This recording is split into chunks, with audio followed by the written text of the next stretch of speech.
Oi, gente, meu nome é Christian Dunker, eu sou psicanalista, professor do Instituto de Psicologia da USP e eu tenho um canal no YouTube, o Christian Dunker, onde eu respondo perguntas sobre psicanálise, sobre filosofia, sobre psicopatologia, cinema, política.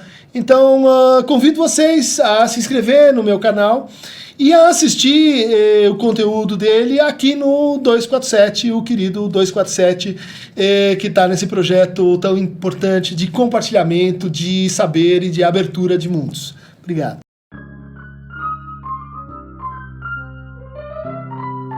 Bem-vindos ao nosso Falando Nisso, nesse canal YouTube, com a pergunta de William Ângelo. Professor Dunker, gosto muito de seus vídeos. Poderia falar sobre a figura do canalha, segundo Lacan? Qual a sua diferença para os psicopatas? E por que Lacan diz que se deve negá-los à análise? O que significa dizer que eles se tornariam bobos? E por que eles são mais interessantes assim? É bom ter canalhas conosco? Um abraço. Então, querido William D'Angelo, essa é uma questão muito curiosa, né? São algumas referências que a gente encontra no Lacan a essa figura, uma figura ética que remete ao canalha, que vem do latim, né? Canalia, bando de cães, e que remeteria a ideia assim de ralé, da plebe, do patife, do vulgar, do infame, do velhaco, né? Da pessoa desonesta ou desprezível. A origem disso remonta ao cinismo, essa atitude filosófica, né, representada por Diógenes, esse que com a sua lanterna andava pela cidade perguntando, né, um homem justo, que vivia dentro de um barril, nu, porque ele denunciava os costumes e a hipocrisia das cidades, né? E esse que tinha uma relação muito curiosa com o poder, né? Certa vez estava ele assim, tomando um banho de sol, quando Alexandre o Grande se aproxima e pergunta: o que você quer, você, o grande filósofo?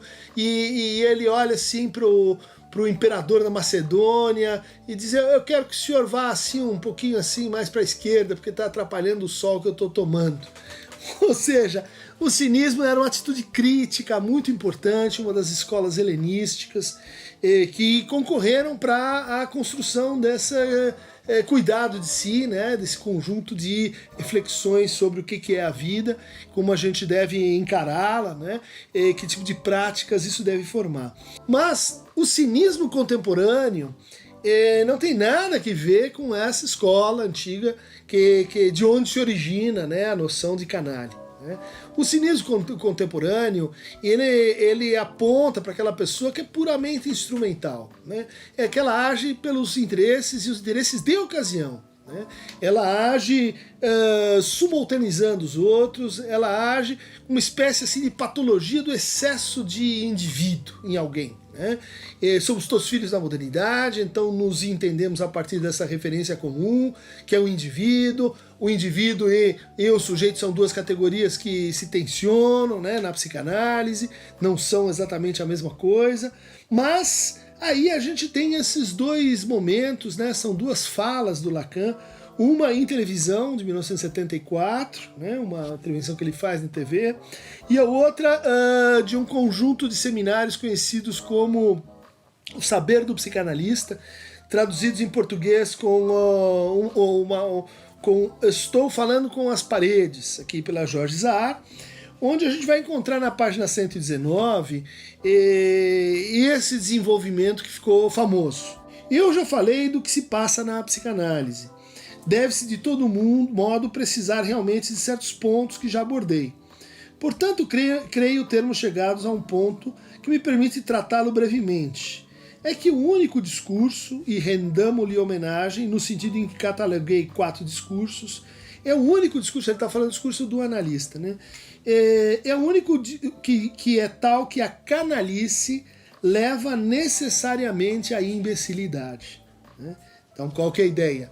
apenas no discurso do psicanalista, ou seja, não no discurso do mestre, não no discurso universitário, não no discurso histérico, a gente teria esse efeito, né, de levar a canalice para a condição de imbecilidade. Né? Vamos lembrar que o imbecil ele vem do latim, né, imbáculo. Báculo é é o cetro, é aquela vara que representa o poder. Então o imbecil é aquele que está destituído do poder, aquele que não tem o falo, que não tem os meios para exercer o poder. E o Lacan está dizendo, olha, se você pega um canalha e então coloca ele em análise no discurso psicanalista, você produz um imbecil. Se eu soubesse de imediato que alguém que vem pedir a vocês uma psicanálise didática é um canalha, diria a ele, nada de psicanálise para você, meu caro, porque você tornaria um bobo. Você se tornaria um bobo. É necessário, quando uma psicanálise é levada até o fim, o que é o menor das coisas para a psicanálise didática. Se a psicanálise não é didática, então é uma questão de tato. Vocês devem deixar para o cara bastante canalice para que ele se safe daí por diante convenientemente. Olha só, a gente tem uma oposição aqui, né, da psicanálise e os efeitos terapêuticos. Não curar demais o canalha. Deixar um tanto da sua canalice para que ele não se torne o quê? Inadaptado, inadequado, alguém que seria, de novo, né, exposto a uma condição social de fragilidade, de alguém que não sabe se virar na vida. Então, um caso em que a cura tem que ser assim recuada.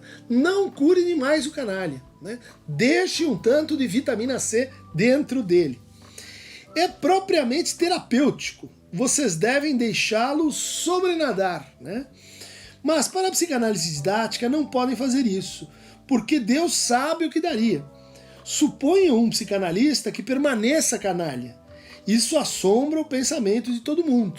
Né? Então ele está voltando aqui numa distinção que ele já tinha abandonado, né? Que era uma distinção própria aí da psicanálise dos anos 40, dos anos 50, que dizia assim, olha, você quer se tornar psicanalista, você tem que fazer uma análise específica, chamada análise didática, com um rol de psicanalistas determinado pela sociedade psicanalítica a qual você pertence. Não pode ser com todo mundo, só com aqueles que têm esse título. Mas se você está sofrendo e precisa de uma escuta, então procure um psicanalista, e isso será considerado então uma psicanálise terapêutica. Né? Será uma divisão que existia, e ele está jogando com isso para dizer, olha, tem que se considerar o problema do canalha na análise didática e na análise terapêutica. Mas, continua ele, fiquem tranquilos, a psicanálise, contrariamente ao que se crê, é sempre verdadeiramente didática, mesmo quando é alguém idiota que a pratica. E direi até que quanto mais, melhor.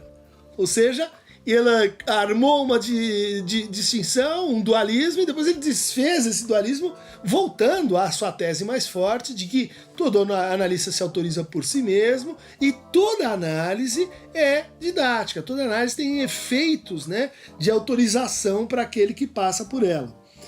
Enfim, o maior risco é ter psicanalistas idiotas.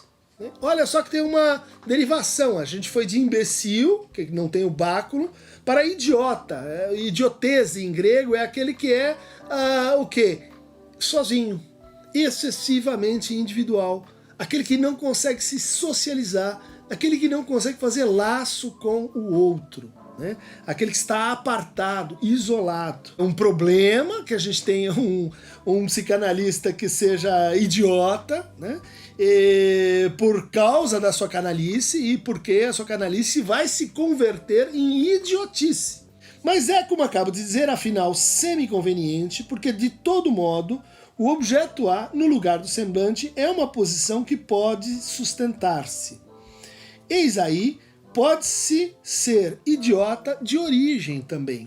É uma distinção bastante importante. Né? Então, não é só porque seria assim um estágio da canalice que leva à idiotia. Há idiotas congênitos, há idiotas que seriam assim de origem. E o Lacan aqui não está se referindo a pessoa com baixa inteligência ou com menos cultura formal, né? Ele está se referindo justamente àquele que se reduz ao indivíduo, aquele que não consegue passar pela dialética do seu desejo, incluindo o outro, o que não consegue fazer propriamente laço social, né? Então a discussão aqui envolve o que fazer com esse canalha. A tua pergunta é se esse canalha seria exatamente um psicopata. E eu reputo que não. E na verdade, o canalha tornado um bobo, ele pode ser muito mais perigoso que um psicopata, né? Mas um psicopata, se a gente o considera assim no campo das perversões, ele nunca está excessivamente individualizado, porque ele está interessado justamente no outro, em produzir, por exemplo, no caso do sádico, né, angústia no campo do outro para suturar a sua própria divisão. Ele pode ter a crueldade como seu objetivo, como seu modo de gozo, né? No entanto, isso é diferente do canalha que se tornou um bobo, né? Porque o canalha que se tornou um bobo, ele vai assim, ele pode cometer uma transgressão, mas ele vai cometer uma transgressão porque ele está em grupo, porque ele foi levado pelas circunstâncias, porque os outros fizeram ele fazer aquilo, né? Ou seja, há na figura do canalha uma atitude subjetiva, uma posição subjetiva que a gente não tem na perversão, que é a da irresponsabilização subjetiva, né? A gente tem um modo de tentar se livrar da responsabilidade, que é transformá-la em culpa, né? Tem um outro modo que é assim, de responsabilizar o outro. E há um terceiro modo que é de derrogar a sua responsabilidade nos efeitos, por exemplo, do que você diz, do que você faz, do que você promete, do que você empenha, do que você aposta, né? E esse é o verdadeiro canalha, né? Não é o imoral, mas de certa forma aquele que está mais próximo da amoralidade. O segundo aspecto aqui, então, a considerar é que o canalha, a gente deve recusar a análise para o canalha, porque ele está assim meio que fechado no seu inconsciente. Seu inconsciente, ele produz sintomas, ele produz angústias, mas é como se ele tivesse um déficit de transferência. Ele não consegue fazer exatamente uma suposição de saber. Ele não consegue engendrar um sujeito que é o lugar de onde a gente e para onde a gente se responsabiliza e que seria suficientemente forte para gerar uma implicação subjetiva. É isso que o idiota não consegue fazer. Ele se opõe, né, nesse sentido, à ética da psicanálise. Por quê? Se a gente considera essa ética como a expansão do universo da falta, é como se o canalha tornado bobo, ele conseguisse assim reduzir o universo da falta.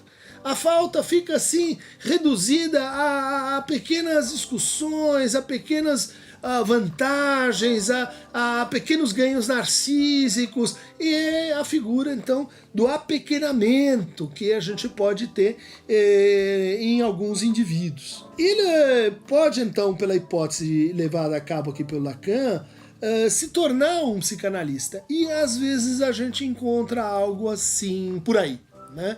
São pessoas que fazem suas análises, que chegam a conclusões, vamos dizer assim, sobre como as pessoas lidam com o seu inconsciente, como as pessoas lidam com a sua própria falta, né? E que então posto ali um uso para essas pessoas que a gente durante um certo tempo popularizou com a expressão o saldo cínico da análise. Ou seja, alguém que termina uma análise pode escolher ser um cínico, pode escolher manipular os outros, pode escolher usar o que aprendeu, vamos dizer assim, na análise, para manipular os outros, né? Para, vamos dizer assim, gozar de fazer-se de grande outro, para gozar de fazer-se, esse é um caso infelizmente muito típico, né?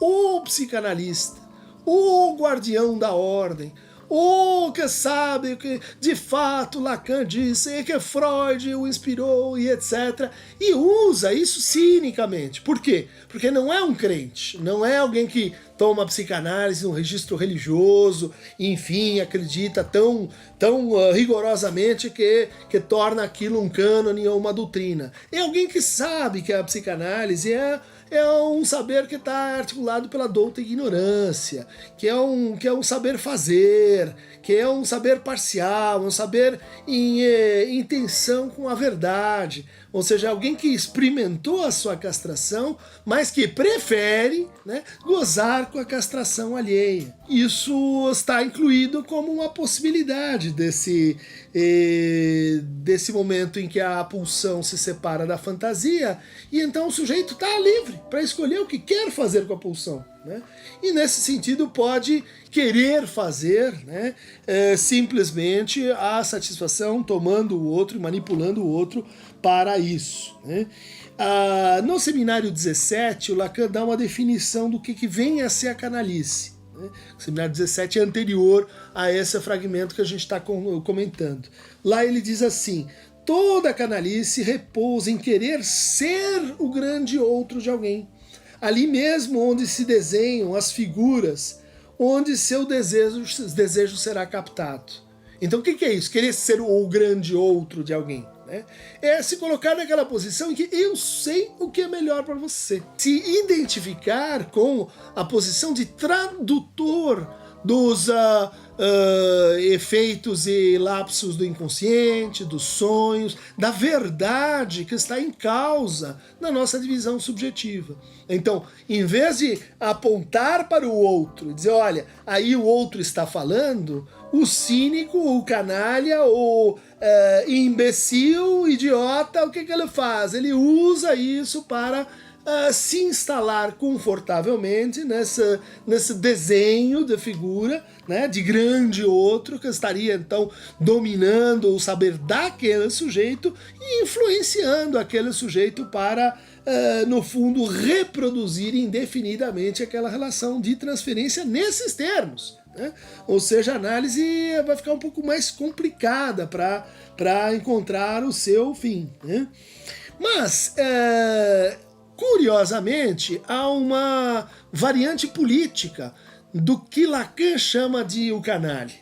E essa variante política, que esclarece um pouco mais por que então recusar a análise aos canalhas, aparece lá no seminário 7, o seminário sobre a ética da psicanálise. E lá ele vai separar o intelectual de esquerda do intelectual de direita. Um assunto que de repente se tornou popular no Brasil nos últimos tempos. E ele vai dizer assim, olha, o intelectual de esquerda é o fool, né? O fool é o bobo, né? E o intelectual de direita é o Knave, né? O Knaf. O fool, então, diz Lacan, definido como um inocente, um retardado, ingênuo, aquele que acredita, assim, que um futuro melhor é possível, né? É aquele que vai dizer, né, Lacan, o valor do intelectual de esquerda consiste nessa sombra feliz, nessa foolerie fundamental, né? E ela aposta, né, num outro mundo, na revolução, que as pessoas podem mudar, e ele no fundo pode ser chamado de um bobo, né, nesse sentido. Mas o intelectual de direita é outra coisa, né? Tá? Palavra lacaniana. O Knave é aquele que às vezes a gente traduz por valet, né? É algo que vai mais longe, ele é o vilão consumado, é aquele que não retrocede perante as consequências do que se chama de o realismo, né? Isso é típico do intelectual de direita, de dizer assim, eu vejo as coisas como elas são, eu não sou otimista nem pessimista, eu sou realista. É aquele que banca o seu saber a partir do que? Do seu ego, né? E está dizendo assim, ciente de que seu ego tem lá suas fraquezas e vulnerabilidades, né? Ciente de que ele tem coisas a esconder, como todo mundo, e ele se confessa um canalha. Ele diz, eu sou um canalha. né? E o que ele consegue com isso é um certo efeito de autenticidade. Olha só como ele de fato está dizendo uma coisa que é verdadeira, né? Mas ao dizer a verdade desse jeito, ele fecha-se, né, numa contrariedade com a ética da psicanálise que o Lacan chamou de metalinguagem, né? Diz assim, olha, não há metalinguagem. Isso é um problema lógico, relativo à teoria dos conjuntos, mas é um problema ético. Não há metalinguagem porque não existe essa posição daquele ficar traduzindo a sua verdade numa linguagem que não foi você quem produziu, né? E esta posição é, no fundo, uma parasitagem do seu inconsciente. É isso que o canalha faz. E aqui eu cito Lacan. Afinal, um canalha, Seminário 7, bem vale um tolo, pelo menos para a diversão, se o resultado da constituição de uma tropa de canalhas não culminasse na tolice coletiva. E aqui vem essa figura ancestral, essa figura da ética clássica, que é o tolo, né? O que é o tolo? O tolo é aquele que não consegue ter coragem, porque ele não consegue ter medo. Portanto, ele não consegue avaliar o risco. Portanto, ele não consegue se responsabilizar pelas coisas que ele está fazendo, inclusive quando ele se coloca em risco, né? Quando ela sai na rua e tenta enfrentar os inimigos como se ele fosse invulnerável, né? Ele é só um tolo, né? É só um. Agora vocês podem fazer toda a série, né? O tolo, idiota, o imbecil, que é o canalha que teve alguma análise, que passou por alguma reflexão na vida, né? Continua o Lacan. Mas observemos. O que não se vê suficientemente por um curioso efeito de quiasma é a feulerie que dá seu estilo individual ao intelectual de esquerda, né? O bufão, o palhaço, aquela que, enfim, não se leva a sério, ou não se leva inteiramente a sério, porque está profundamente implicado com o que ele faz. Porque está profundamente implicado com aquilo que pode ser, sim, por que não, uma ilusão, né? Mas, curioso, né? É possível, e existe esse tipo, né? O pior tipo de intelectual de esquerda é aquele que vira, de repente, para a direita. E o que o Lacan está dizendo aqui culmina muito bem, né? Quer dizer, dá o seu estilo individual ao intelectual de esquerda, que culmina muito bem em uma knaverie de grupo, em uma canalhada coletiva. Então vejam aí, né, como o intelectual de esquerda é caracterizado como alguém que trabalha assim meio solitário, né, meio residual, meio sozinho, né, o bobo, isolado, enquanto que o canalha, que é representado pelo intelectual de direita, é aquele que gosta de criar um coletivo em torno do seu cinismo, gosta de criar assim uma trupe, né, de canalhas que são assim disseminadores da sua própria canalice, né? Bom, recomendo a vocês o livro desse doutor em filosofia, o Ricardo Goldenberg, né, No Círculo Cínico, ou Caro Lacan, Por que negar a psicanálise aos canalhas? É um texto bastante interessante, onde ele refaz, né, as colocações do Lacan em torno da canalice e leva a discussão para esse conceito-chave aí de responsabilidade, né? Como ele diz lá, é finalmente uma relação com o inconsciente tal que ele só existe para os outros. Os outros têm inconsciente, ele mesmo não. O que faz com que o interessado se imagine autônomo, livre de qualquer outra determinação que não a sua boa ou má vontade, né? Quer dizer, no fundo, ele não consegue integrar a grande moral legada pelo dilema aí dos três prisioneiros. Lembra do tempo lógico, né? Até o Bully vai colocar aí falando nisso sobre o tempo lógico. Lá no tempo lógico, os três prisioneiros, eles sacam que eles só podem se libertar junto com os outros. Ou seja, a liberdade será coletiva, será de todos eles ou não será de ninguém, né? Como pensa, né, o intelectual de esquerda. O intelectual de direita diz, não, peraí, eu posso me livrar sozinho, né? Eu posso escapar sozinho. E daí de fora eu posso dizer para aqueles que estão dentro da prisão, que continuam lá, que no fundo existe uma autonomia, né? Que existe uma autodeterminação, mas ela não depende, né, qualquer outra determinação que não a sua boa ou má vontade. Ela só depende da vontade do ego forte do assim chamado intelectual de direita. Intelectuais de direita, de esquerda, canalhas, e eu acho que está explicado aí por que a gente não deve aceitá-los em análise, né? E, por hora, a gente se reserva esse direito. Procurem outras práticas, tem outras maneiras de lidar com o sofrimento, há muitos recursos aí na praça, mas infelizmente tudo tem um limite, a psicanálise também tem o seu limite, canalhas, procurem a porta da esquerda ou da direita. Quem quiser receber mais fragmentos semi-psicopáticos, quase perversos, canalísticos, idiotas ou imbecis, clique aqui no Aqueronta Movebo. Por hoje é só.